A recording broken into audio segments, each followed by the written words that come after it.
Fica ciumento. Oi, Nada, Terezinha. nada mais apropriado, porque é um curso sobre bruxas, tem um gatinho preto ali para.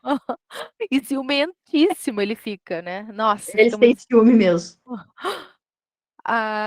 Então, gente, a gente vai começar a falar e o que estava marcado para ser hoje era a ideia do início da Idade Média. Boa noite, Terezinha, a todos. Ela tá mandando. No início da Idade Média. E aí, o que eu pensei de nós trabalharmos? A gente trabalhar um pouquinho com Beowulf. Essa obra Beowulf, ela é a primeira obra que é considerada a primeira obra escrita em Old English ou Ancient English, né, Grace? Que seria assim um início dessa que vai ser um dia a língua inglesa.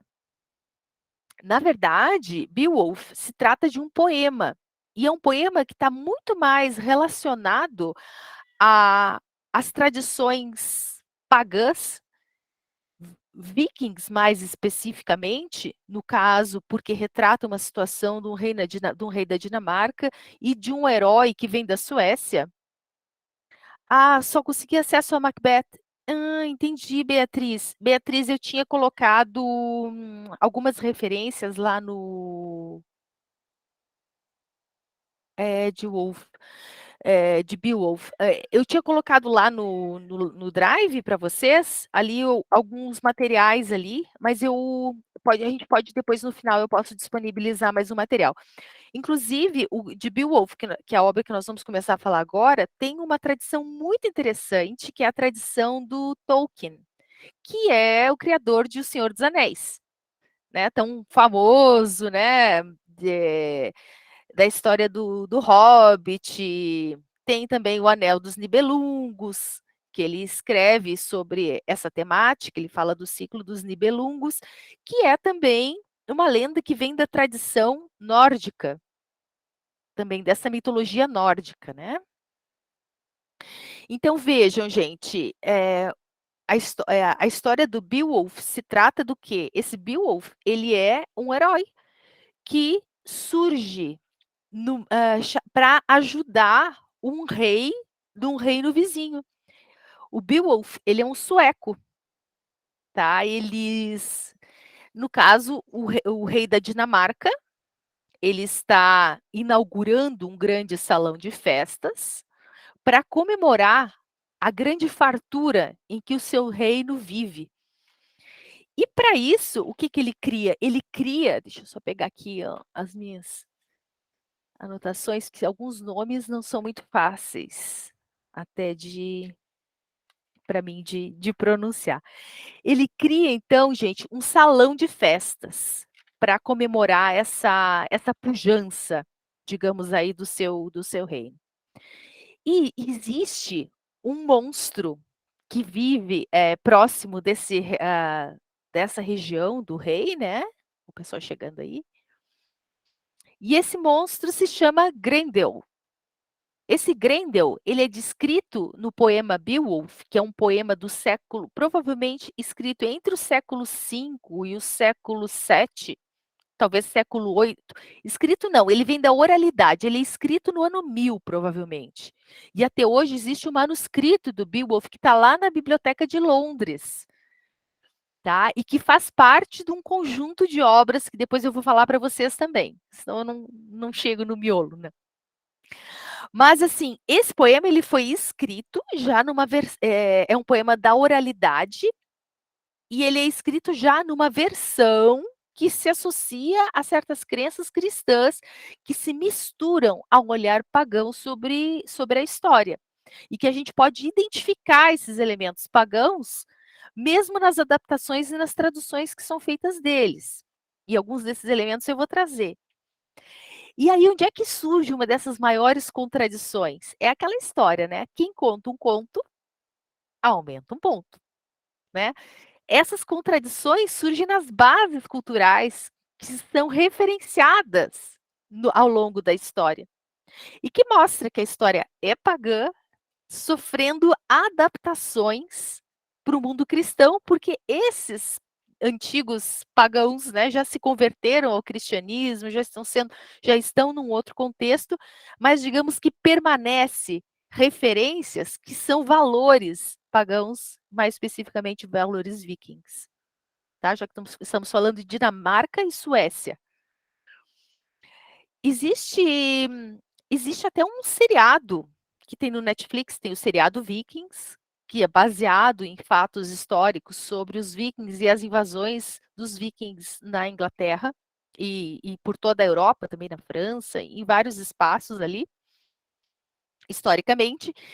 E existe também um outro seriado no Netflix que é baseado na obra do Arthur Cornwell, que também conta, digamos, o Bernard Cornwell, desculpem, que conta também a história dessas invasões, ou a história dessas relações entre esses povos do norte e as terras ali da Inglaterra.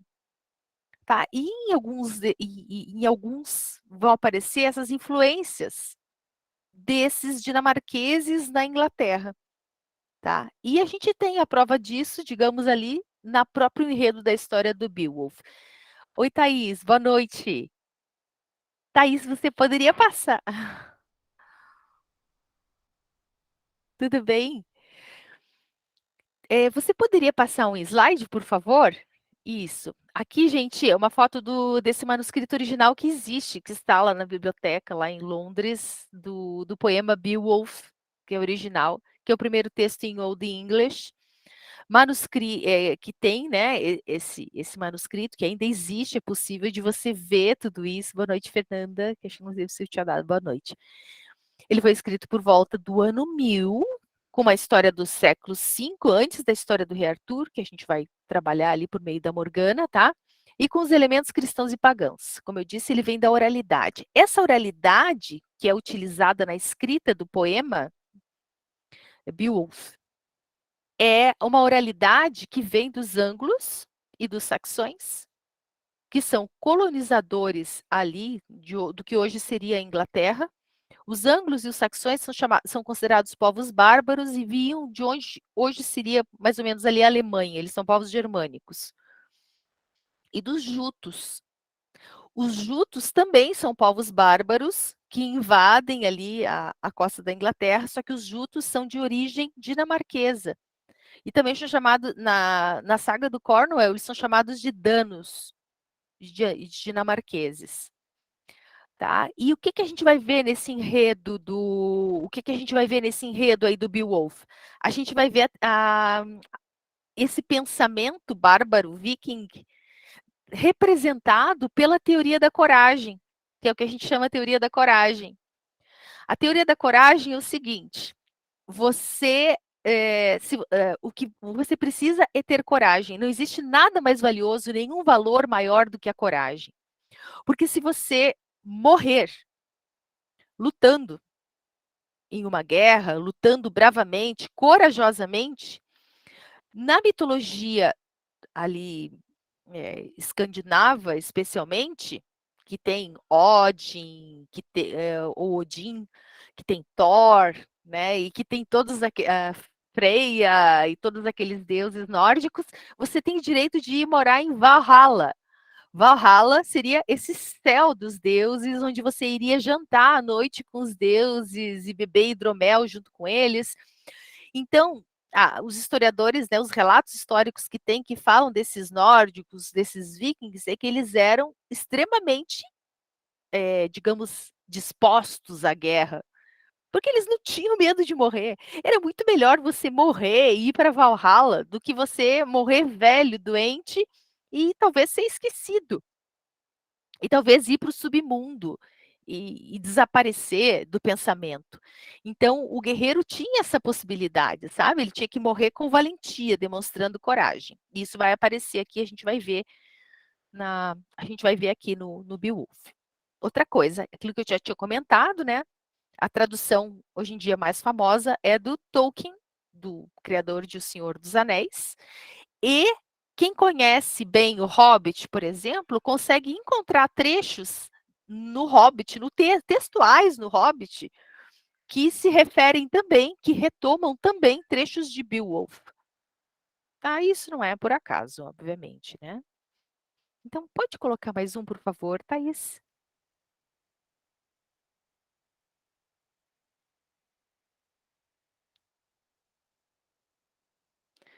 Então, assim, gente, só um resumo breve do Beowulf que eu estava contando. Então, existe o rei Hrothgar, que ele é o rei da Dinamarca, do que hoje seria a Dinamarca, que ele faz um grande, que ele está fazendo, faz um salão para comemorar a pujança do seu reino.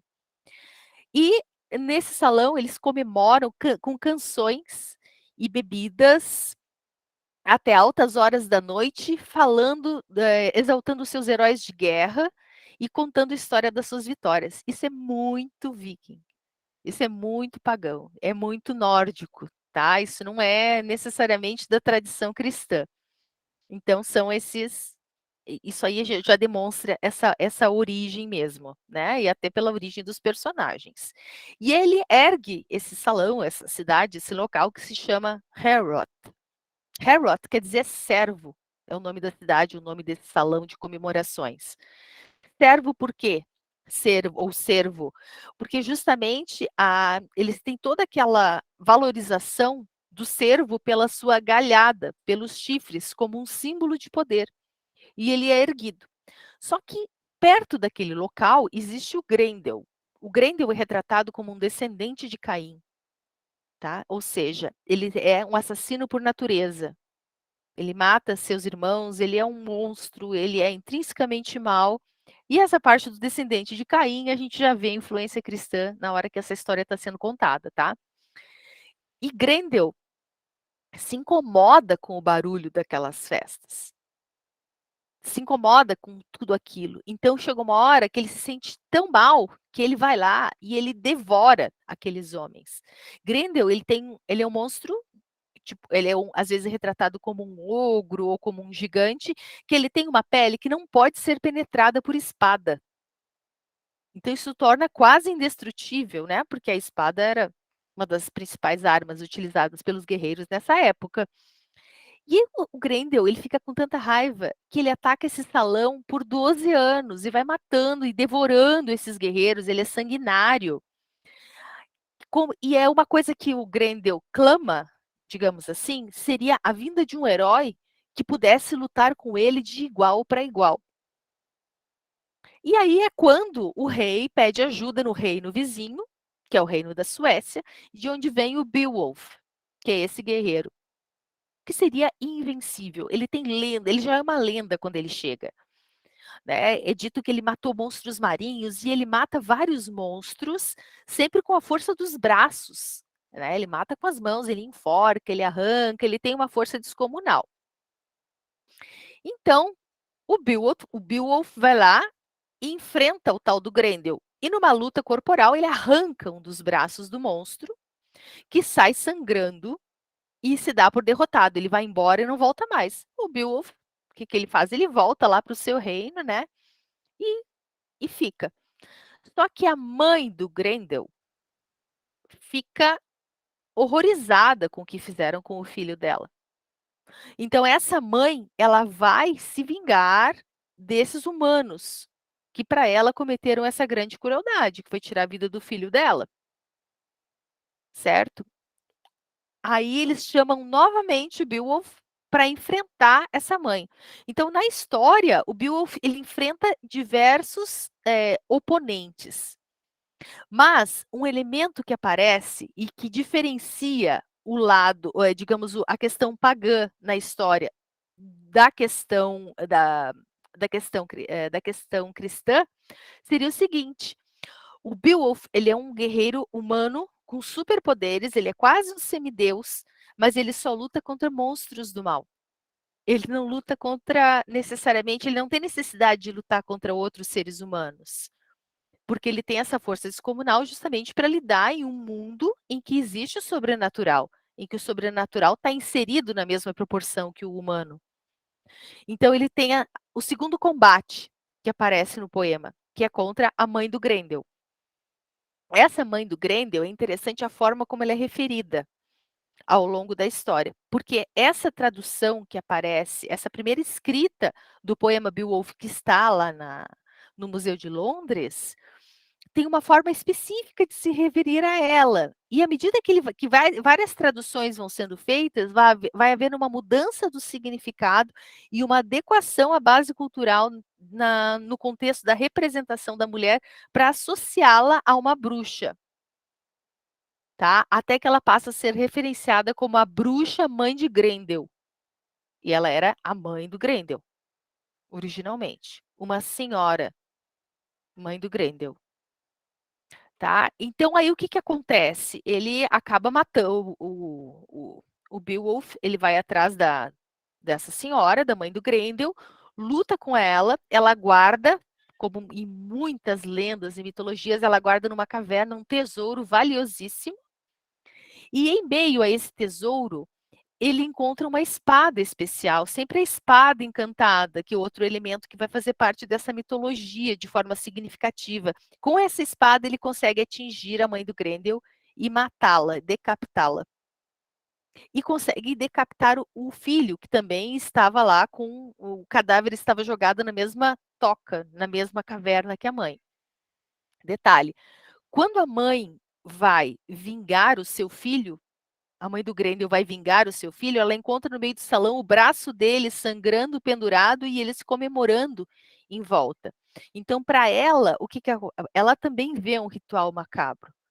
Ela também vê essa maldade nos humanos, da mesma maneira, tá? E outra questão, se o Grendel, como monstro, teoricamente implica com o barulho, ou se incomoda com o barulho da festa dos humanos, tá? Ela, a mãe, ela está num outro grau de nobreza na sua representação. Ela não vai atacar os humanos só por atacar.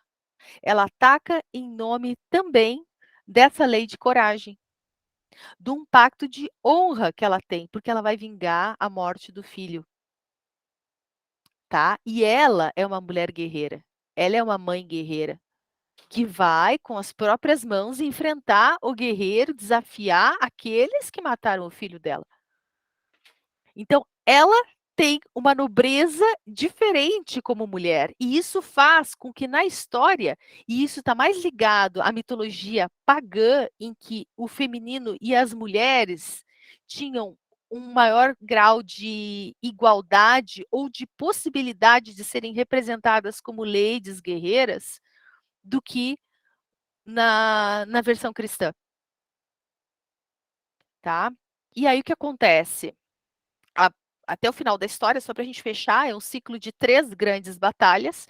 Mais velho, o Beowulf se torna um rei e ele é chamado novamente para matar um dragão num outro reino que está destruindo tudo.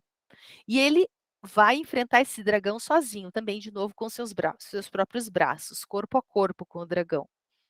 Tá? E só que entra junto, ele não tinha descendentes, mas entra um parente dele, um menino, com uma espada e ajuda, né, o Beowulf a vencer o dragão. O menino, o que ele faz? Esse menino, ele é o responsável por, primeiro o Beowulf mata o dragão, depois ele morre. E o menino é o responsável por dar enterro digno, sempre de novo essa preocupação pagã com o ritual da morte. E sepultar, então, o Beowulf à beira-mar, para que ele possa, cada vez que o mar vem e molhar e suas ondas tocassem na sepultura, o seu nome ser relembrado, como mereceria um grande herói. É como se ele merecesse um final digno, depois de não deixar descendentes, mas ele fica na memória do povo como um grande herói, tá? Essa figura da água, do mar, ela parece bem importante. Pode trazer mais um? Tudo bem até aqui, gente? Bastante informação. Essa figura aqui seria essa representação, tá? Do Beowulf com a espada, finalmente, depois de ter derrotado a mãe, finalmente decapitando o Grendel. Observem que ele está sem o braço, aparece só o osso ali, porque o braço foi arrancado, conforme a história nessa representação aqui, que eu coloquei para vocês. Tá? Aqui ficou meio ruim de ver, tá? Essa figura que eu coloquei, mas aqui seria o quê? Aqui seria uma representação já da mãe do Grendel, lutando contra esses guerreiros que teriam matado seu filho. Então, ela é uma guerreira. A mãe de Grendel, nessa tradução original, ela aparece, eu não vou saber, gente, a pronúncia disso, tá? Eu vou falar mais ou menos como eu tô lendo, então, mas eu não sei. Se alguém souber a pronúncia desse anglo-saxão aí, ou desse Old English, por favor, fale, porque eu não sei. Então, assim, ela é representada como Ides Aglacuith, tá? No poema.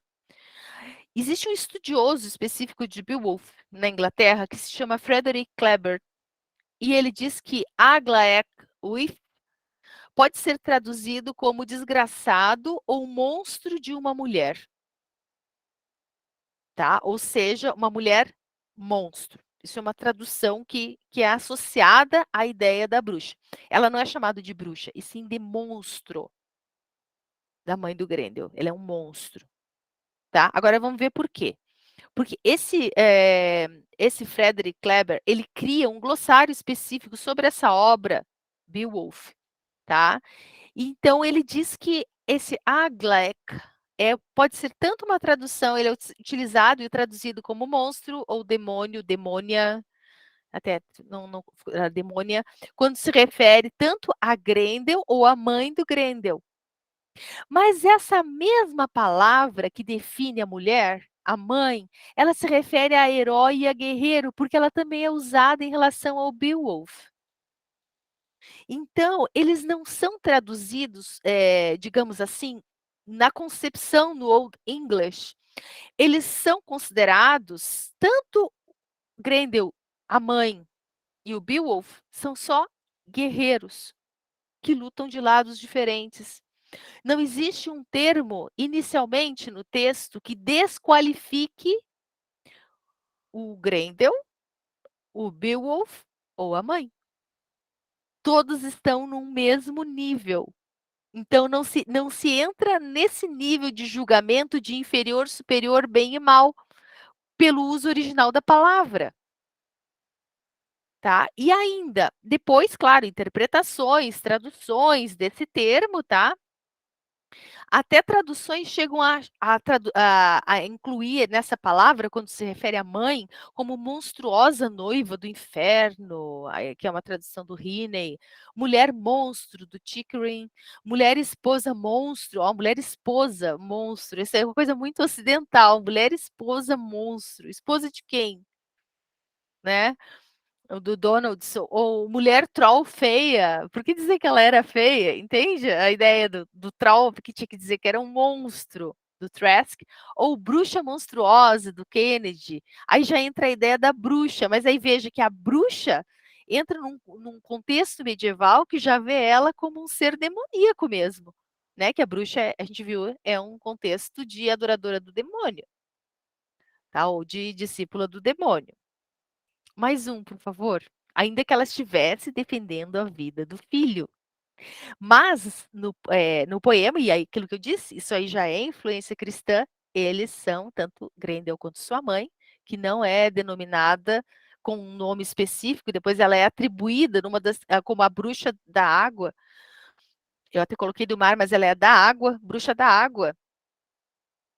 Que se cria mais adiante essa noção da mulher como ser maligno, ainda que ela tivesse os seus motivos.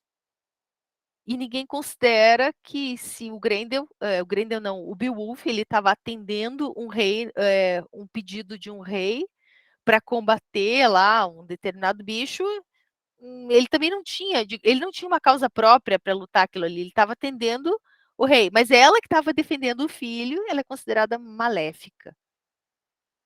Entende? Não se julga a causa dele, mas a causa dela não é levada em conta.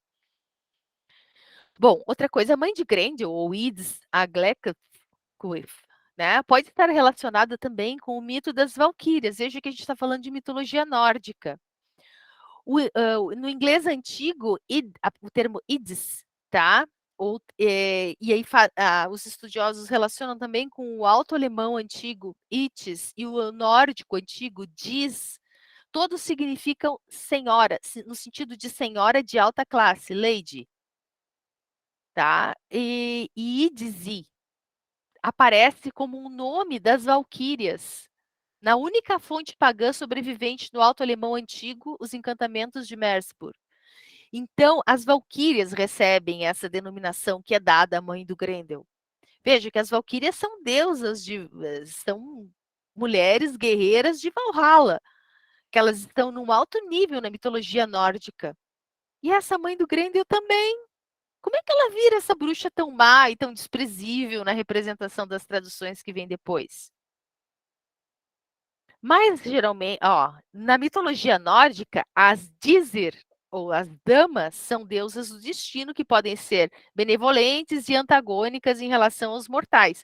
Então, veja, na mitologia nórdica, essas deusas, elas podem ser tanto do bem quanto do mal, tá? Elas defendem causas e a noção de moralidade desses deuses são muito diferente do que se entende como moralidade cristã, muito mais de moralidade contemporânea, tá? Então, vários estudiosos dizem que de Ides ou diz, tá? É um termo original das valquírias, que significa literalmente os escolhedores, as escolhedoras dos mortos, que por sua vez seriam, né? É, seria uma possibilidade ali para diz também. Tá? E ali tem um site que tem essas referências, eu disponibilizei para quem quiser saber mais. Aí aqui uma representação também, tá? De uma valquíria. É uma representação contemporânea, tá? Ali como mulher guerreira e sobre um cavalo. Mais um, por favor, Thais. Aí aqui. Eu indiquei lá naquele material que eu coloquei no Drive, eu indiquei para vocês uma animação que tem, que é a Lenda de Beowulf. E que é uma animação bem contemporânea e que eles colocam a Angelina Jolie para fazer o papel da mãe do Grendel. E o bem interessante é que não fica totalmente desvinculado, porque, claro, também no poema existe essa referência que ela está sempre na água. Por isso que ela é uma bruxa da água. Tá? Ela é uma representação dessa origem, desse feminino. Você assistiu, Thaís? É bem legal, né? Essa animação. Então, vejam, e ali ela aparece como alguém linda, maravilhosa, mas como uma capacidade que essa bruxa tem de se transformar no que ela quiser, já na representação da animação. Tá? Então, a ideia de dizer que ela era feia, vejo que tem toda uma ideologia por trás e da ideia da construção da ideia da bruxa como feia, tenebrosa. A gente já está no ano 1000, mais ou menos, e depois vem vindo na sequência, e já tem toda aquela construção ocidental que nós vimos das bruxas latinas, das bruxas da Grécia, que são desgrenhadas e feias e velhas, né?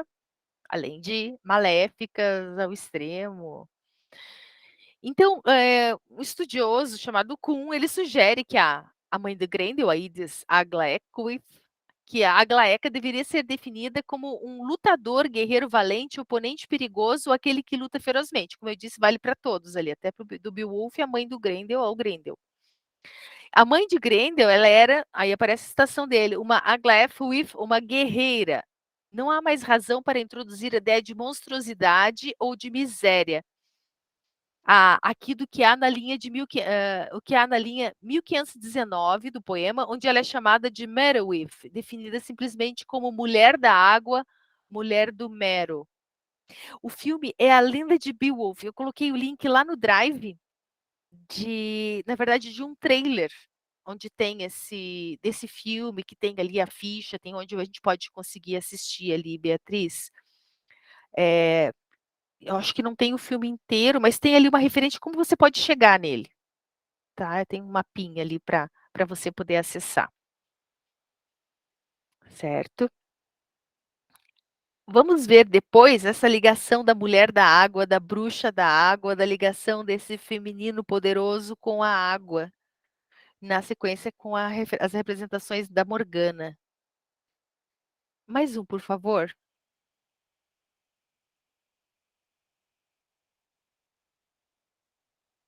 Aqui já outro desenho de representação. Vejo que ali a mãe, ela está representada com orelhas pontiagudas de duende, elfo, o filho já com o braço arrancado, né? Ali a espada na mão, que aparece ali também, tá?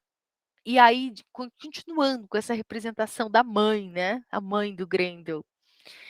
Tem uma outra estudiosa, a Cristine Alfano, ela também questiona essas traduções relacionadas à representação da mãe do Grendel. Então, ela diz que tem uma notável disparidade entre a mãe do Grendel, originalmente criada pelo poeta em Beowulf, tá? E aquela que tem as traduções contemporâneas.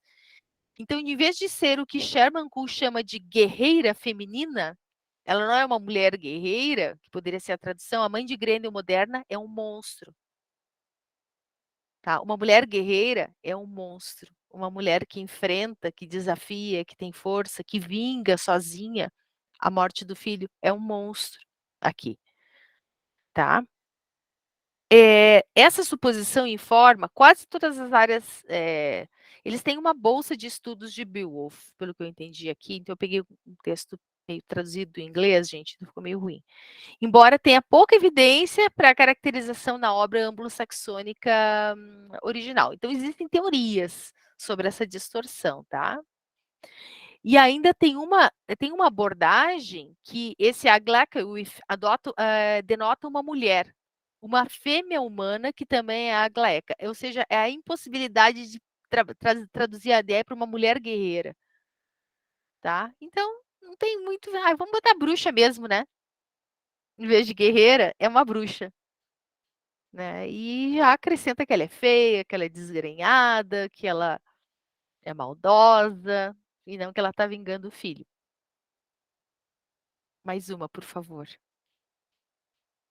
Tá? Então, gente, isso aqui é mais assim para a gente ter uma reflexão que, primeiro, tem várias questões envolvidas. Não existe possibilidade de a gente fazer uma tradução de um texto antigo, especialmente de uma língua morta, desconhecida, que não há mais falantes, em que se consiga palavras necessariamente que vão expressar certos conceitos que surgem como um reflexo cultural do olhar de uma sociedade, numa época, e principalmente numa sociedade que não existe mais.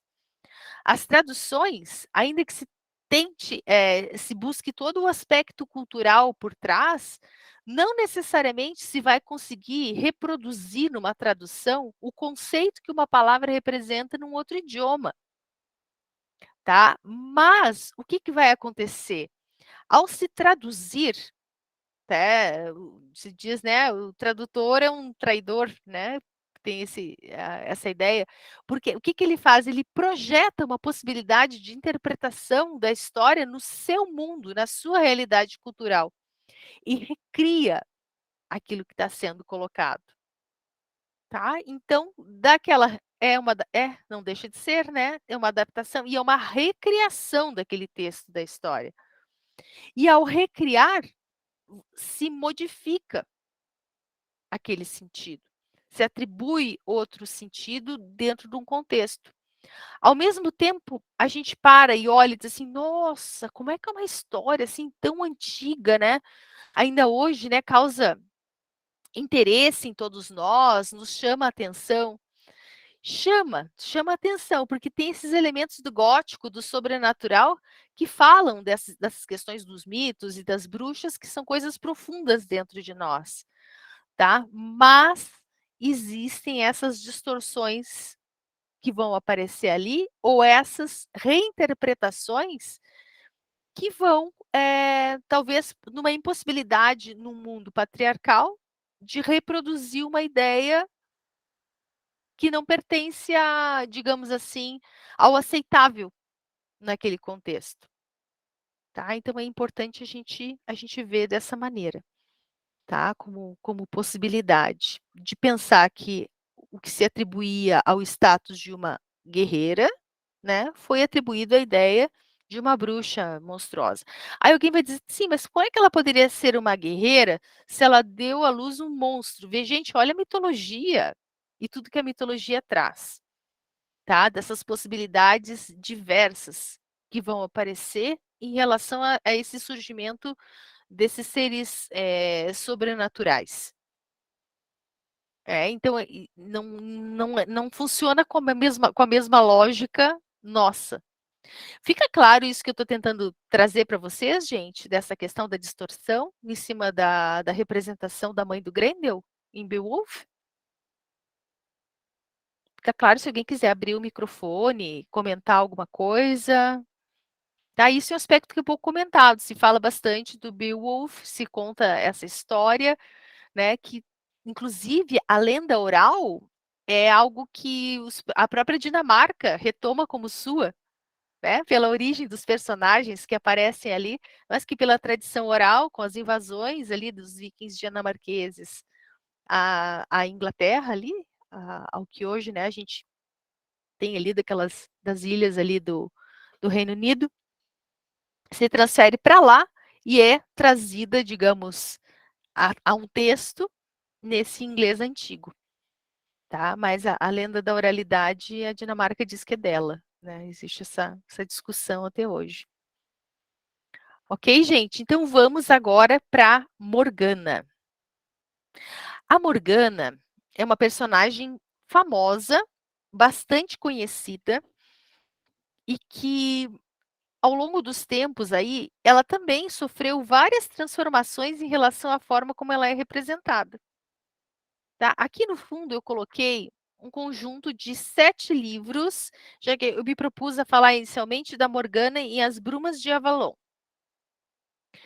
E essa coleção, As Brumas de Avalon, que são 4 volumes, né, que aparecem ali, tem outros volumes anteriores, tem mais 3 obras que foram lançadas posteriormente, com a colaboração da Diana Paxson, tá, que é uma escritora que interfere também, digamos, junto com a autora original de As Brumas de Avalon, que falam de tempos anteriores a esses acontecimentos que são narrados nas Brumas de Avalon, que falam das crônicas arturianas. Então, vamos trazer aqui um pouquinho. Pode passar mais um, então, Thaís, por favor? Bom, aí eu coloquei tem várias representações da Morgana, porque ela é bem famosa, sabe? Sempre como bruxa, como do mal. A Beatriz falou: eu tenho um exemplar do Rei Arthur que fala que Merlin caiu nos encantos de uma jovem. Deixa eu ver aqui, estou lendo aqui. Morgana, e assim ela o trai. Ah, qual que seria esse, Beatriz, esse do Rei Arthur? É de uma crônica arturiana que fala dessa, porque tem as crônicas de Merlin, ou de Taliesin, ou Taliesin, que seria o nome, né, também do Merlin. Interessante, interessante. Tem várias versões aí que falam do que seria referente a Morgana, tá? Mas bem interessante. Não conhecia essa ideia que você está trazendo. Aí aqui, vejam, na lenda arturiana, que aí ela vai surgir por volta, então, do ano 540, mais ou menos, que começam a ser escritas algumas questões sobre a lenda arturiana lá também no Reino Unido, se os vários escritos que tem, eles retomam a ideia desse rei que viria para unificar. Arthur seria um rei que viria para unificar um local em que estaria dividido entre vários reis menores e que estava desunido com a com a queda do Império Romano do Ocidente, que tinha tentado chegar ali até a Inglaterra, mas tinha ido somente até um ponto. Dizem que, na verdade, os romanos nunca conseguiram dominar a Irlanda, por exemplo. Tá? Eles nunca conseguiram expandir. Então, se os romanos dominaram praticamente a Europa inteira, eles tiveram dificuldades para avançar muito em alguns espaços no Reino Unido, justamente porque as tribos locais anglo-saxônicas que moravam ali, que vieram depois anglo-saxões, mas primeiramente as tribos celtas ofereciam grande resistência pela sua capacidade de luta. A versão do Pyle, 2015, Merlin encanta-se pela Vivian, uma moça que vive na ilha. Aham, exatamente. Que seria, mas aí tem essa Vivian, que é Viviane, poderia ser a Senhora do Lago, a Senhora de Avalon, dependendo, né? Fala da história do Rei Arthur, da editora Clássicos. Nossa, tem muitas versões, gente, muito maravilhoso isso. Desde criança eu amo essas histórias, essas crônicas arturianas. Imagino que vocês também, que vocês têm essas referências, conhecem, vocês gostam também. Não é por acaso, não. Mas deixa eu, gente, só contextualizar, vou ter que contextualizar um pouquinho com essa questão da história, tá? Então, assim, a partir da Idade do Ferro e depois, claro, a Idade do Bronze, na Europa a Europa estava povoada por várias tribos. E havia uma quantidade enorme de tribos celtas, de povos celtas que habitavam a Europa até mais ou menos a região da Espanha, até, digamos lá, a Inglaterra, a Irlanda, dividido. E esses celtas eram todos povos celtas, mas eles eram muito diferentes entre si, até porque eles eram extremamente numerosos. Então, é claro que mudavam várias tradições que eles tinham entre eles, mas se sabiam como tribos que pertenciam a esse ramo celta, da linguagem. E os celtas, eles não têm registros escritos por eles mesmos contando as suas histórias. Na versão de Bradley, a santa diz que coloca Viviane como uma mulher que governa e toma conta. Aham. Ah, o pai inferioriza a mulher. Interessante, santa. Legal. Bom, os celtas, eles não têm a própria história. E eles tinham essa cultura de oralidade e eles tinham os sábios. E esses sábios intelectuais celtas, que podiam ser também bardos, que eram músicos, eles podiam ser historiadores, eles tinham várias funções e eram líderes religiosos. Tinha um povo chamado, que eram os druidas. Os druidas eram como se fosse a classe intelectual no povo, entre o povo celta, tá?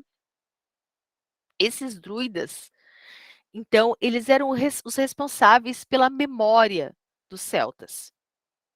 E para você se tornar um druida, e podia ser homem ou mulher, havia druidas homens e mulheres, que druida quer dizer o povo, o sábio do carvalho, aquele que conhece, que vive na árvore, que vive no carvalho. Então, eles eram muito associados aos rituais nas árvores, especialmente os rituais dos carvalhos. Isso aparece bastante nas brumas.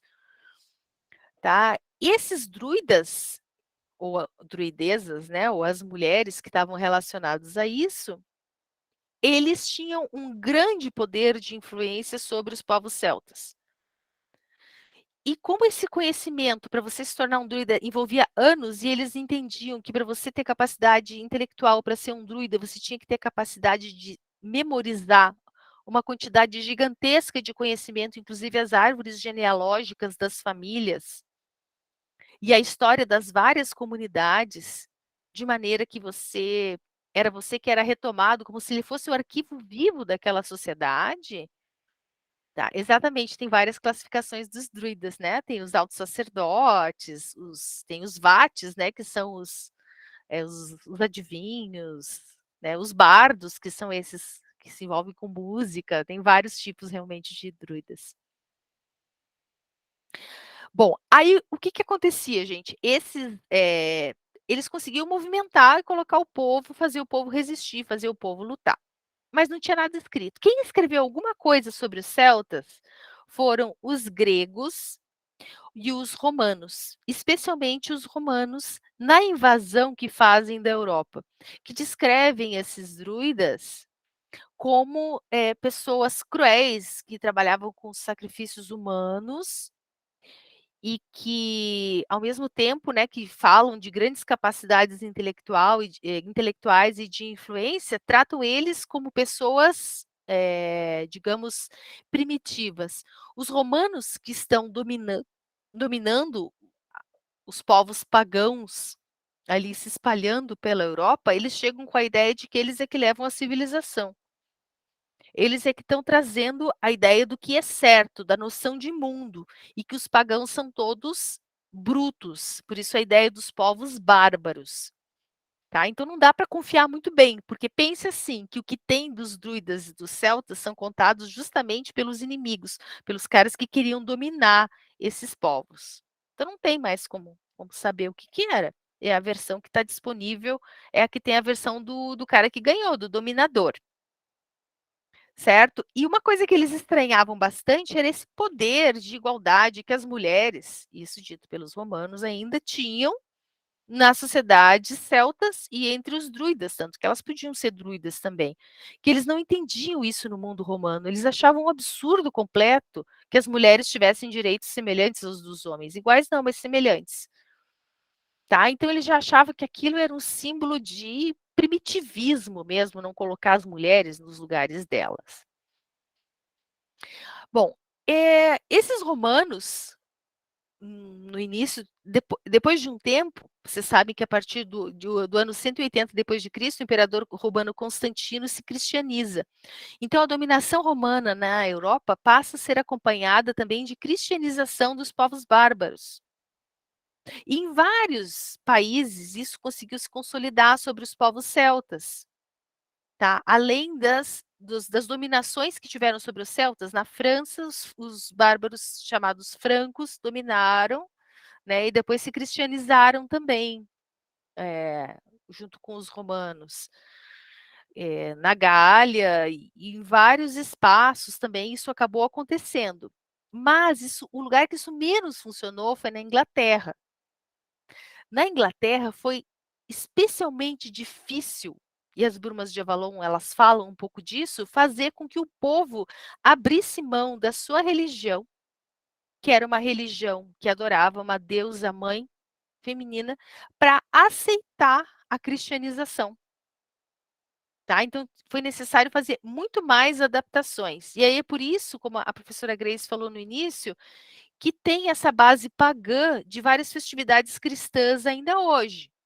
Então, a gente tem, por exemplo, o Natal próximo de Yule, né, que é o ritual da entrada do inverno, que é um ritual pagão, e que eles se utilizavam da ideia do pinheiro e de outros símbolos, tá, para comemorar essa ideia. Então, a gente tem o 25 de dezembro, próximo do 21 de dezembro, que é uma data solar ali, né? No caso, era a entrada do inverno para nós, a entrada do verão no hemisfério sul.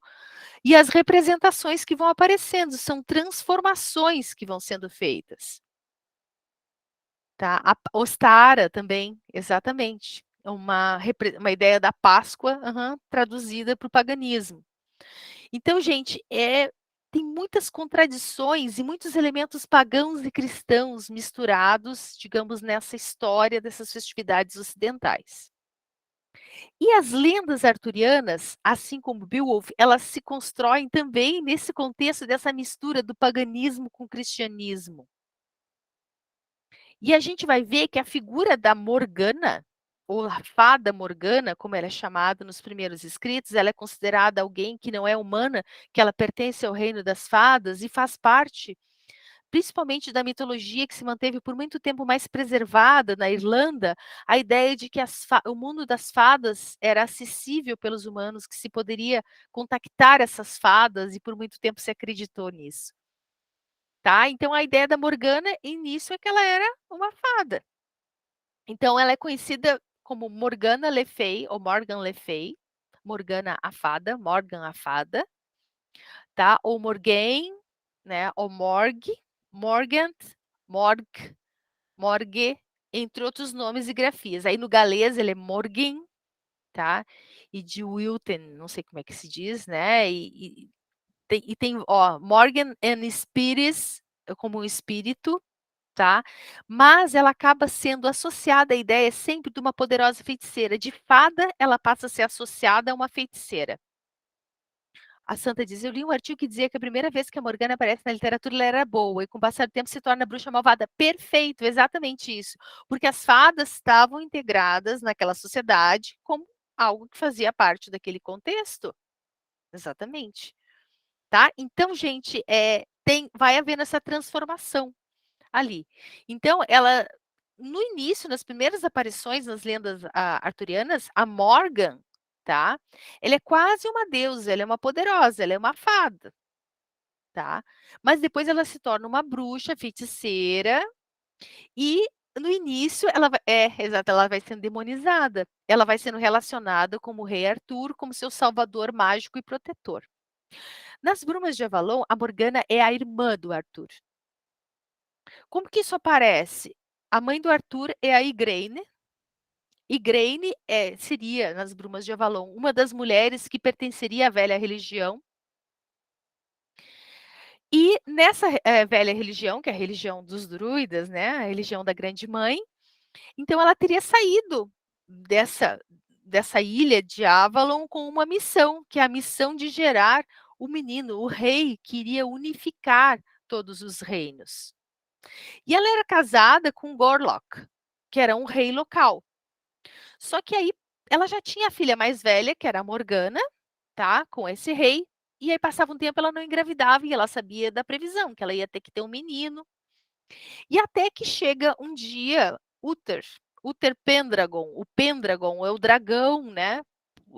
Que tinha um símbolo do dragão e que ele chegaria para causar toda uma diferença. Então, o Uther, Pendragon, ele na história, ele seduz a Igraine, ele pede um feitiço, né?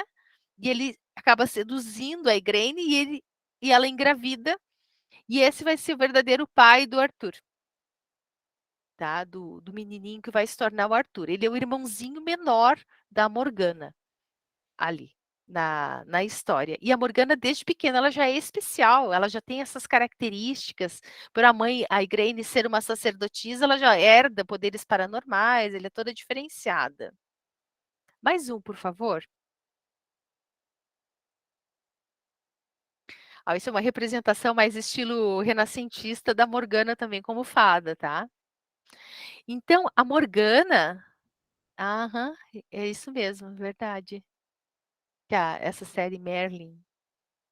Bom, então, o que acontece? À medida que vai passando o tempo e que as histórias vão se cristianizando e essas lendas arturianas, elas vão sendo recontadas em várias tradições, a gente tem, por exemplo, na literatura portuguesa, a Demanda do Santo Grau, tem a história de Merlin. Na literatura portuguesa, nós temos versões que remontam essas crônicas arturianas, que elas são lá daquelas ilhas ali que hoje seriam o Reino Unido, a Inglaterra. Então, elas estão espalhadas em várias tradições ali pela Europa, tá? Mas o que vai se destacando como característica da Morgana? A ambivalência moral, que ela pode começar sendo boa, mas depois ela vai se transformar, né? Que ela começa como alguém que, num primeiro momento, ela gosta do Arthur, ela cuida do Arthur. Mas num outro momento, ela também vai, no caso das Brumas de Avalon, ela seduz o próprio irmão. Das Brumas de Avalon, ela não seduz, ela acaba se envolvendo num ritual e ela engravida para ter um filho do próprio irmão. Em outras versões, ela seduz o próprio irmão porque ela quer ter um filho que seja rei. E aí ela, digamos, usa seus poderes de magia maldosamente para cometer incesto e mais ou menos vocês veem ali que já tem toda essa distorção do mal envolvendo a ideia da sexualidade, dessas proibições sociais associada a ela. Tá? Então vai mudando. À medida que vai se contando essas histórias, cada vez ela vai se tornando mais maléfica com o passar do tempo. Mas digamos assim, se nós formos nos focar nas versões medievais ali da Morgana como bruxa, a característica dela é a dualidade, é ser duas caras. Ela tanto pode servir para o bem como pode servir para o mal. Isso torna essa instabilidade, tá, que é associada a essa ideia do feminino, da bruxa, dela ser enganadora, de você não poder confiar, dela não dar segurança, é atribuído como uma característica do feminino. Tá? Então, inclusive em algumas literaturas medievais que justificam por que as mulheres não podem exercer cargos na igreja por causa da sua natureza pecadora e dual, né? Que as mulheres seriam, por serem cíclicas, elas seriam alguém que não se poderia ter segurança, não se poderia confiar naquilo que viesse delas pela sua instabilidade. E a Morgana representa isso, né? E à medida que cresce esse culto à bruxaria da adoradora do demônio, isso se fortalece. Porque se ela é a fada, logo ela vai ser a bruxa, e daqui a pouco ela vai ser a oponente do Arthur, que seria essa representação do sol, do masculino, do rei que chega para tudo unir, para terminar com a guerra, para estabelecer um reino forte a partir dele, tá? E a Morgana é a pessoa que atrapalha. Por outro lado, nas lendas arturianas, existe forte referência a Merlin, ao mago Merlin, retratado, inclusive, pelo Walt Disney, por filmes como A Espada Era a Lei. Esse Merlin da história, vejam, ele é um mago bom, mas ele é homem. O Merlin, ele é um druida, tá? Por trazer essa representação de ser um mago celta. Mas ele é aquela representação da magia para o bem, porque ele está ao lado da união, ele está ao lado dos homens. A representação da magia distorcida e para o mal, ela está associada à figura da Morgana, da mulher. Né? Então, os dois fazem uso de magia. Né? Mas ela, pela sua natureza dual, mais voltada ao mal, demoníaca, vai ser a bruxa. E ele é o mago. E aí entra de novo aquela definição que a gente trouxe lá da primeira aula, da diferença da magia e da feitiçaria. Ou da ideia da bruxaria. A ideia da magia como algo do domínio masculino, do domínio do sábio. Aquilo que traz o bem coletivo e da sociedade. Enquanto a feitiçaria estaria ligada ao quê? A essa necessidade do bem individual. Vamos ver aqui. Santa falou, isso fica muito óbvio na obra do Paley, as mulheres que têm conhecimento e coloca como sendo do mal, ou seja, quando elas possuem esse saber, elas usam para o mal, porque parte do pressuposto, já existe a ideia maniqueísta da oposição entre o bem e o mal. Essa oposição entre o bem e o mal é a mesma que estabelece a oposição necessária entre masculino e feminino. O que é de homem, o que é de mulher, e são os corpos, os gêneros dos corpos, que vão determinar isso como uma natureza imutável. Né? Então, não se pode confiar numa mulher, porque ela é uma mulher, com raras exceções, né, que a gente vai ver na literatura. Aí que vai aparecer. Pessoal, vocês estão fazendo os comentários bem legais aqui pelo chat, mas se alguém quiser abrir o microfone e falar alguma coisa também, pode ficar à vontade, tá? Bom, a Morgana das Brumas de Avalon, ela tem um futuro, assim, digamos, ela convive com o Merlin, mas ela desenvolve seus poderes desde menininha, ela é levada para a ilha de Avalon, justamente para ser treinada como sacerdotisa, para ela ter os seus poderes desenvolvidos por sua tia. A tia dela é a Viviane, que é a senhora de Avalon, que é irmã da Igraine, certo? Existe um poder geral descrito na obra, que é, na verdade, uma versão das lendas arturianas, contada então aí pela voz das mulheres que não aparecem. Então, elas é que contariam essa história. E a Morgana chega um momento em que ela não se adapta a lugar nenhum.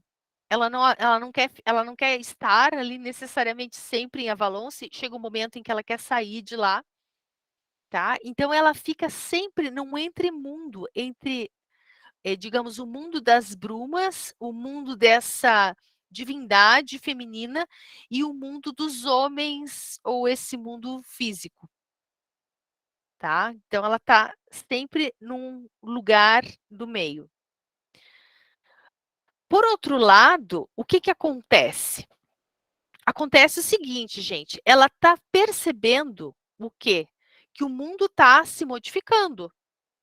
Ela percebe que, por maiores que sejam as lutas para fazer com que sobrevivam as sacerdotisas de Avalon, as crenças antigas, a religião antiga, que na obra da Marion Zimmer Bradley retoma a Atlântida, que é mencionada lá por Platão entre os gregos, é algo muito antigo, é uma religião que viria da Atlântida, e isso aparece no primeiro volume e aparece também em obras anteriores que fala da origem dessa religião.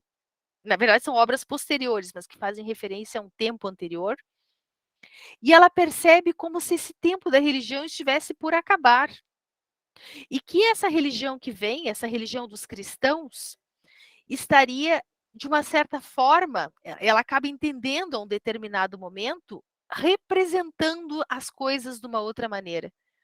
Que agora era o momento de se pensar no Deus cristão, mas que a Virgem Maria, e aí por isso se precisou desenvolver especificamente o culto à Virgem Maria, especialmente ali naquela região ali, por exemplo, da Irlanda, e em outras regiões em que se implantava o catolicismo, porque não se podia entender naquele mundo celta uma divindade que não tivesse o feminino.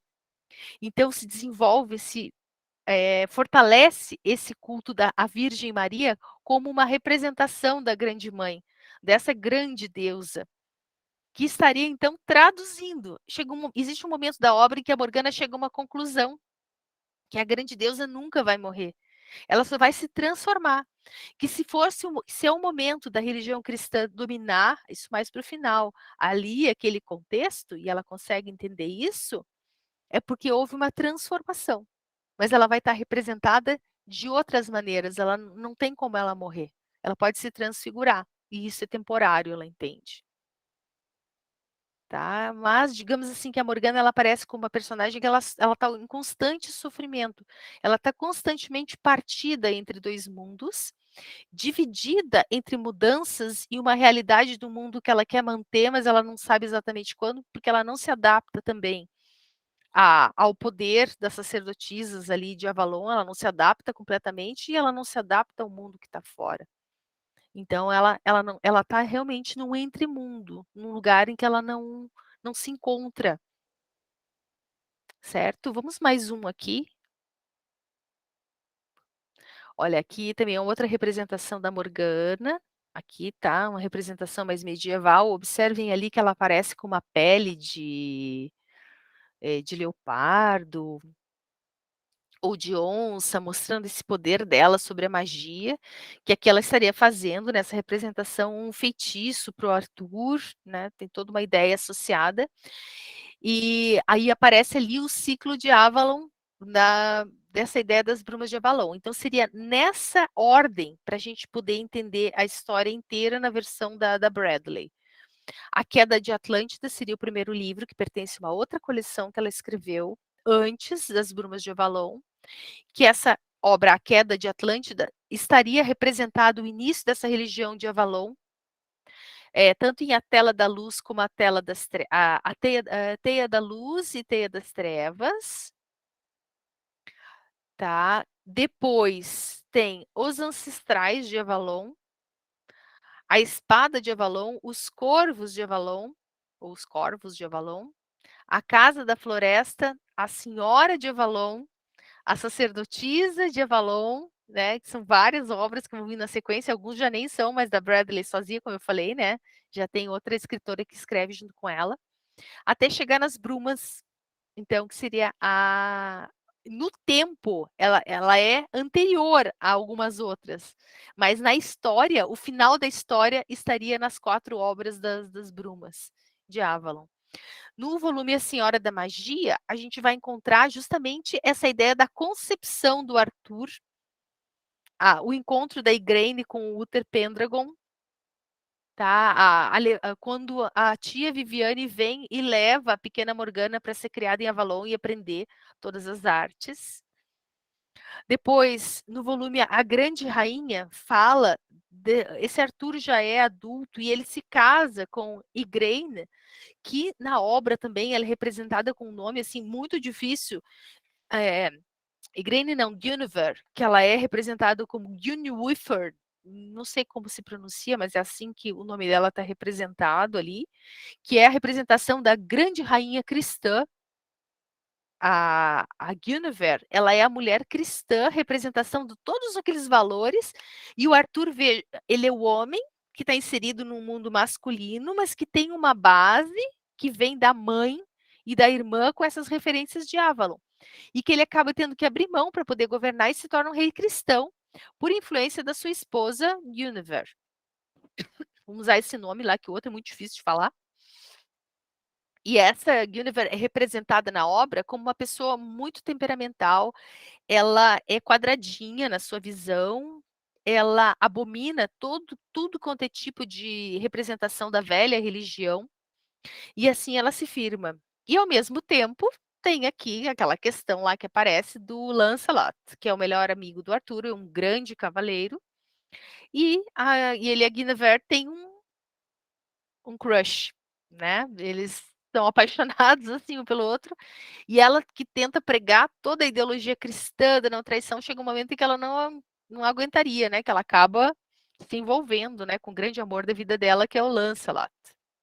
É Gunnifer. É representação do cristianismo e a Morgana do paganismo. Perfeito, é isso mesmo. E ela é, chega a gran sacerdotisa, exatamente. Bom, aí tem essa representação ali que fala do gamo rei, que é a ideia do cervo, que é a representação pagã também do deus, e fala desses rituais que fala ali, traz bastante a questão dos rituais celtas. Beltane, por exemplo, seria lá para eles, digamos, digamos assim, o início da era das colheitas, que tem rituais sexuais, que nesse momento as pessoas se unem sexualmente sem preconceitos. Isso é horrível no mundo cristão. E porque os filhos que nascem, né, de Beltane, que são da noite de Beltane, que todo mundo fica envolvido, né, com hidromel, dançando à volta das fogueiras, e as pessoas copulam, e é desejável que as mulheres engravidem no dia desse ritual, não importando quem é o pai, só importa que elas tenham esses filhos, certo? Então é trazido ali isso e visto pelo mundo cristão como abominável ali, né, na tradição. E por fim, a parte do prisioneiro da árvore, também, que fala do final da história. Num desses rituais de Beltane, a Morgana acaba se copulando com o menino que era o Gamo Rei, que ela não sabe que é o próprio Arthur. E aí é quando ela tem, né, esse filho, que é o Mordred, que é o filho dela com o irmão, e que no fundo esse Mordred, ele quer pegar o torno, ele quer ser a representação de um rei pagão que vai tomar o lugar do Arthur por uma questão de sangue, mas que não vai deixar o cristianismo tomar conta, né? Seria esse menino pagão que vem de uma sacerdotisa pagã. Esse é um grande plano de Avalon, digamos, para resistir a tudo isso, né? E a Morgana é contra, ela se sente enganada, se sente traída por toda essa situação. Mais adiante, esse Arthur vai acabar matando o filho, e a própria Morgana leva o irmão Arthur, tenta levar ele para Avalon para que ele devolva a espada, Excalibur de novo a espada, para que devolva para a Senhora do Lago, a representação da deusa da água, e que possa restabelecer a ordem. Aí o Arthur acaba morrendo, e a Morgana, digamos assim, ela continua, digamos, sendo essa voz que conta a história depois. Pode passar mais um, por favor? Aí aqui, só para a gente ver, eu gosto de trazer um pouquinho as imagens aí para vocês. Essa primeira imagem da Morgana que aparece ali, ela é uma heroína da Marvel, gente. Que a Marvel retoma também, né? Adora pegar essas personagens da mitologia, só que ela é do mal na Marvel. E é representada justamente assim como uma feiticeira, alguém a ser combatido. Essa aqui é uma representação de filme, mas tem outra representação da Marvel, da Morgana, que se parece bastante com aquela da Disney, da Rainha Má, lá da Branca de Neve. Da Branca de Neve. É a representação. Isso. Qual o filme? O filme da Branca de Neve tem uma representação dela. Eu não sei qual o filme da Marvel agora, para te dizer que eu não entendo muito bem dessa parte dessas questões de super-heróis. Eu sei que tem essa representação. E que nas histórias em quadrinho ela se parece mais com a Rainha Má da Branca de Neve, lá da Disney. Tá? Mas é uma personagem que Morgana Le Fay que já existe. Espelho, espelho meu, alguma coisa assim. Provavelmente. Tá? No meio ali, a figura é a ideia da sacerdotisa, a grande deusa de Avalon, a Viviane, levando sua sobrinha Morgana de volta para Avalon. Né? E aí elas atravessando nas brumas de Avalon, aparece no filme, aparece no livro também, precisa de uma sacerdotisa que seja treinada para que ela possa abrir as brumas num passe de mágica e entrar de barco na ilha de Avalon, que é protegida, então, por essas brumas. À medida que o cristianismo vai se estabelecendo na Inglaterra, cada vez mais as brumas vão ficando espessas para esconder essa ilha, que seria o último bastião da religião antiga e um local de proteção da religião antiga e das suas sacerdotisas. tá? E aqui, essa outra representação também é uma representação de 1905, é um desenho que seria da Rainha Morgana das Fadas, que ela seria a Morgana como Rainha das Fadas. Tá? E quem é essa Morgana aí nas Brumas de Avalon? Como eu disse, ela é a filha da Igraine, tá? Ela é filha de uma mulher que tem a base pagã criada em Avalon. Ela é a irmã do Arthur, que é o grande rei, e por ser filha da Igraine, com o, com o nobre, que era o duque da Cornualha, ela é também a duquesa da Cornualha, da região da Cornualha, lá da Inglaterra. Ela é a mãe de Mordred, que é o filho de Arthur, seu irmão, a duquesa da Cornualha, e ela é também sacerdotisa de Avalon, tá? Então ela é todas essas representações, mas a representação é o seguinte: nas Brumas de Avalon, Morgana é humana, tá? Ela tem poderes, ela é boa, ela é má. Tem hora que ela entende as coisas, tem hora que ela não entende. Tem hora que ela está dividida pela dúvida, tem hora que ela está cortada pela dor. Ela é uma personagem totalmente humanizada, certo? Com aquilo que aparece ali. Então, ela não está construída numa visão maniqueísta de bem e mal. E sim, ela está humanizada porque, em alguns momentos, inclusive, ela é tratada com dureza pela narradora. Ela sendo a narradora, digamos assim, mas a própria escritora trata a Morgana com uma certa dureza, assim, no meu. Ah, pode ser. Legal, Thaís. Legal. Então, pode ser também então, digamos assim, ela tem esses vários lados, a dualidade a caracteriza, mas não como uma dualidade por ela ser mulher, mas por ela ser humana e por ela ser o último vínculo, o último elo entre esses dois mundos. Isso é muito legal também, mas muito doloroso poder estar no lugar dela. Mais um, por favor. Aí aqui eu peguei umas fotos para vocês, tá? Que bom que vocês estão gostando, gente.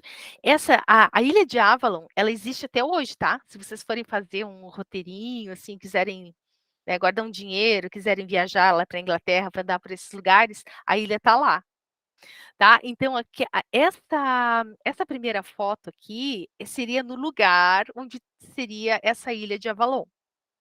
E lá foi feito um mosteiro exatamente no local, assim como fala lá nas Brumas, porque a Bradley ela pesquisou bastante, foi feito um mosteiro no local próximo onde ficava esse reduto das sacerdotisas de Avalon. Existem as ruínas desse mosteiro lá que podem ser visitadas. Depois a foto que aparece ao lado ali, como é uma representação de quem teria sido o rei Arthur. Tem várias representações desse rei Arthur, porque ele realmente é um mito no imaginário ali europeu.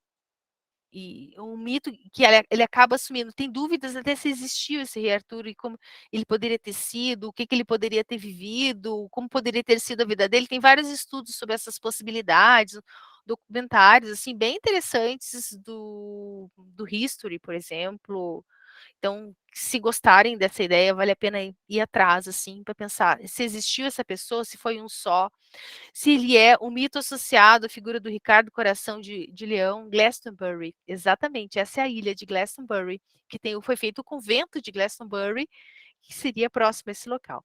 A segunda imagem, gente, esquerda, parte inferior, tá? Mostra essa ilha de Glastonbury e as brumas na volta da ilha. Tá? Realmente é um lugar que tem, assim, essa ideia das brumas ali. Existe. E era dito que a magia da sacerdotisa tornava essas brumas mais espessas ou poderia abrir as brumas. A Beatriz falou, é muito, né? É muito místico, a Fernanda disse também, acho. As sacerdotisas de Avalon me lembrou o conto das Amazonas da mitologia grega, que elas vivem em uma ilha totalmente isolada. Uhum, das Amazonas mesmo. Uhum, da mitologia mesmo, que elas vivem isoladas. Uhum, uhum, realmente, elas vivem num lugar, e a ideia, vamos lá, Mulher Maravilha, né, como Amazona também. E ali, uhum, só que aí, no caso, elas não são guerreiras, né, elas são religiosas, assim, sacerdotisas. E ali, gente, tem uma coisa muito legal. Ninguém dava bola para esse lugar aí, Glastonbury, ninguém ligava para lá, ninguém dava nada. Aí o que aconteceu? Até mais ou menos os anos 50. Aí parece que foram feitas algumas escavações por volta desse local, tá? Tem uma torre lá também. E foram feitas algumas escavações e nesse mosteiro que tem ali as ruínas, eles acharam um túmulo, gente, de um homem que foi enterrado com uma mulher. E no momento, é claro, que eles abriram o túmulo, eles viraram tudo pó, né, gente? Porque no contato com o ar viraram pó. Mas que ainda deu para ver que era uma mulher de cabelos loiros e longos. E lá dizia, tinha uma inscrição dizendo: aqui está enterrado, ou aqui jaz o rei Arthur e a sua amada esposa Guinevere.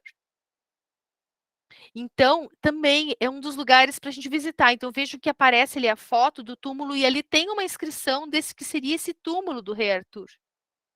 Depois que eles acharam isso, nos anos 50, nos 60, tem muito turismo na ilha de Glastonbury.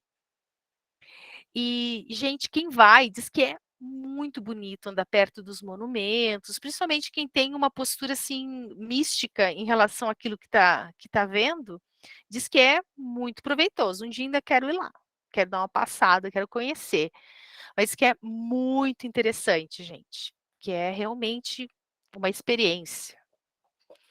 Mais um, por favor, Thaís. Acho que eu separei mais algumas fotos aqui. Aí também, olha ali, uma das representações do rei Arthur, olha ali, ó, feita à mão também. Essas representações são do século XV, 1400 e alguma coisa, tá? Depois ali, um print de uma tela das Brumas de Avalon, que aí aparece ali ó, a Viviane também, representada pela Angélica Houston, maravilhosa, e a Morgana menina, aí sendo levada, né? E ali aparece um remador.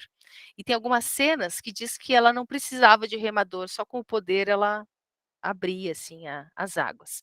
A outra representação que aparece abaixo da do rei Arthur seria quando o Uther Pendragon se aproximou da Igraine e ficou louco de desejo por ela, tá? E essa última figura que aparece ali, tá? Seria da Morgana indo devolver Excalibur para a Senhora do Lago, jogando então essa espada no lago, tá? Para devolver, que essa espada seria a última representação daquele mundo antigo que morria, da religião antiga que morria, porque precisava vir desabrochar a realidade dos cristãos. Tá? E aí já são 10h56, acho que mais um então, Thaís. E aí, aqui, ó, também outra representação do rei Arthur, também, essa aí também do século XVI, XV ou XVI.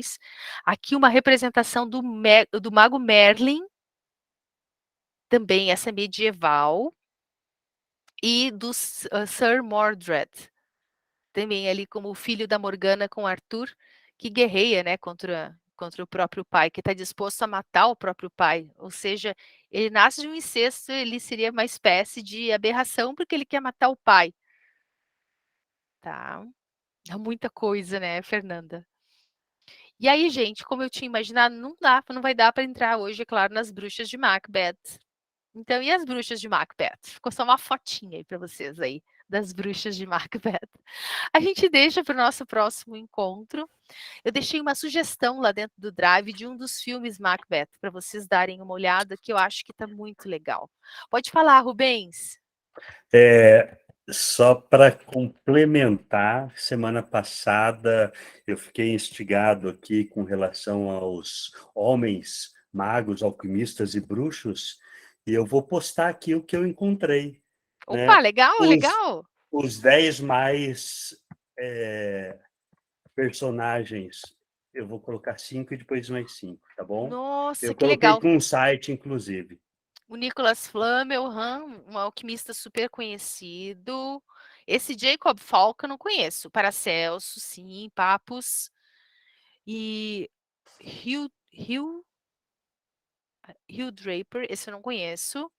O Agripa, sim. John Dee, sim. Talbot, não. Eliphas Levi foi aquele que eu mencionei do Dogma e Ritual da Alta Magia, que tem as conjurações dos 4 e dos 7, que ele retoma a ideia, ele é um monge, né? Da Igreja Católica, e o Crowley. Esse Aleister Crowley, vocês sabem que o Raul Seixas teve uma ligação com o culto dele, né? Então tem até a Sociedade Alternativa, aquela música que ele fala do Aleister Crowley. Uhum. Aí na primeira página elas já são representadas como feias e macabras, os bruxos de Macbeth. Uhum, exatamente. Nossa, e essa aqui não estão tão horríveis. Você precisa ver as outras, que elas estão deformadas, as bruxas de Macbeth. Eu peguei umas que, pelo menos, elas estão com um aspecto assim humano. E eu achei até elas chiques, sabe? Sinceramente, com esse manto. Mas tem cada uma que Deus o livre, viu? Então, mas muito obrigada, Rubens, Harry Potter cita o Nicholas Flamel. Teve uma novela da Globo que citou, só que chamavam ele de Flamel. Quem fazia era o Edson Celulari, que fazia o papel do alquimista chamado Flamel. Aham, no livro da LPM Bruna. Ah, foi Fera Ferida, Júlio, que tinha essa representação. Então veja como essas coisas fazem, essas referências voltam, né, na contemporaneidade e estão sempre presentes por aí. Gente, era muita. Ó, o formulário de presença, não esqueçam de assinar. Gente, é sempre muita coisa para falar. Eu não falei tudo que eu gostaria dos druidas, da religião dos druidas, do que eles representavam. Não dá, porque se for trazer tudo, é muita, muita coisa e a gente acaba não entrando, né? Ó, eu vou passar aqui o link de novo do Drive aqui para vocês. Mas, gente, é assim, ó, o que eu quero? Eu quero, assim, que algumas imagens e algumas coisas chamem atenção para vocês irem atrás de mais informações. E quem sabe até, quem sabe um dia a gente até organiza uma excursão lá para Glastonbury, na Inglaterra, para a gente ver tudo isso juntos. Quem sabe um dia, né? Não dá para dizer que não. Então, bora, né? Vamos lá. Só a gente ter o dinheiro que a gente, né? Vamos. Então, gente, ficamos assim. Ficamos assim. Para a próxima aula, então, eu começo com as bruxas de Macbeth. E aí a gente continua aí, vai vendo nas sequências, se precisar dar uma apertadinha, se um dia precisar ficar um pouquinho mais, mas aí eu combino com vocês. Ou se a gente inicia um pouquinho mais cedo, ou se a gente vai um pouquinho mais tarde, se for o caso. Mas a gente combina, tá? A gente vai ver tudo que foi prometido do curso, eu prometo que eu vou entregar aí para vocês. E eu quero agradecer, então, aí a presença de vocês, as perguntas, a pesquisa do Rubens que enviou, as manifestações, os comentários, quanta coisa que vocês trouxeram que eu não conhecia, não sabia. Então, gente, muito obrigada mesmo. Vou parar aqui a nossa gravação, interromper a nossa gravação. Se alguém quiser abrir o microfone,